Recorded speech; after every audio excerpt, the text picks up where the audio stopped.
From battling house fires to battling wildfires, firefighters are exposed to some serious things. I mean, you've got flames and smoke, but then there are things that you cannot see. There's a new report out from the Firefighter Cancer Support Network that says occupational cancer is the leading cause of death among first responders. And now there's a group interested in helping to not only protect those workers, but reverse that trend. Joining me right now, Dr. Danny Wu, the first Chief Medical Officer for the International Association of Firefighters. Thank you so much for being with us. I know you've responded to a lot of national disasters, including 9/11 and Hurricane Katrina. But January is Firefighter Cancer Awareness Month. So what exactly do we need to know about what we can do to help prevent cancer among our fire crews? Well, thank you for having me. Yeah, as you mentioned, firefighter cancer is now the leading cause of occupational death for firefighters.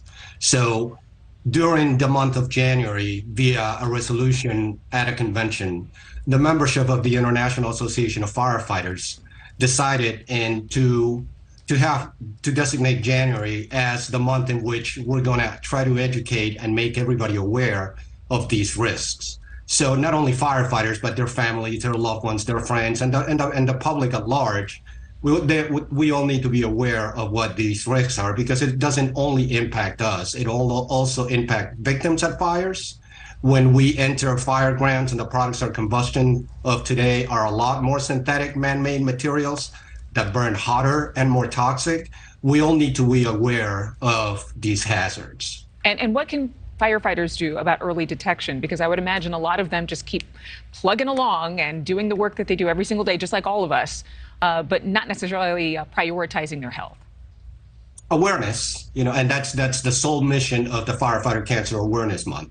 We come from a very culturally driven industry in which we think that the things we've been doing for 100 years are the things that we should continue to do. But history is showing us, unfortunately, that is not the case. So if you look back at the 80s, we started wearing gloves. Prior to that, we weren't wearing gloves, and it was a badge of honor to show up back at the firehouse all bloody and then just wash it off. And then we started wearing gloves.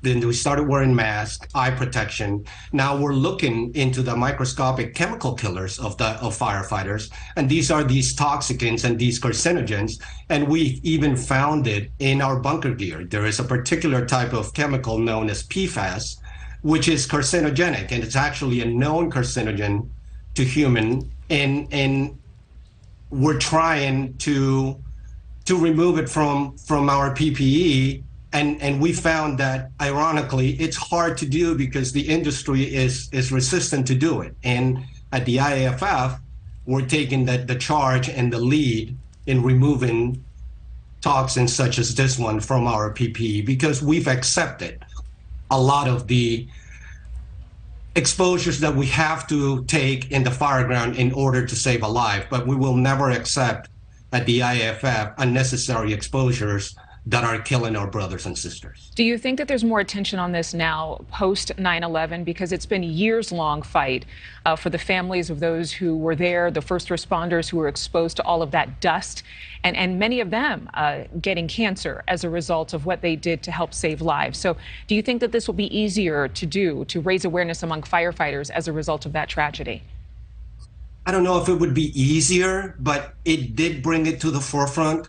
Unfortunately, like you mentioned, I was there, and I was somebody that was affected in his respiratory system for a couple of years after my response. Thank God I didn't experience any long-lasting effects like many of the rescuers have suffered. But it needs to be used as a springboard to continue to fund further studies and further appreciation of what it is that firefighters do. You have to realize we're going into an environment that everybody's running out of, and it's that the products of combustions are toxic and lethal. Right. Well, we want to thank you, Dr. Wu, for being with us from the International Association of Firefighters. Thank you for watching. Go to newsnationnow.com to find NewsNation on your television provider. And don't forget to click the red subscribe button below to get more of NewsNation's fact-driven, unbiased coverage.